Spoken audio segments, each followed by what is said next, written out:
Hi friends, good morning. This is Sqrt. Today I will explain about Sqrt DAX function in Power BI desktop. Okay, let's see this Sqrt DAX function syntax.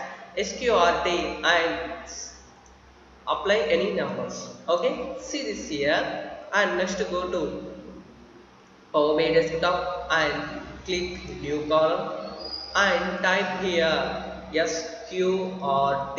Okay, see this once you read this Sqrt, apply any numbers and returns the square root of a number. See this and press enter and says I am applying my square root profit.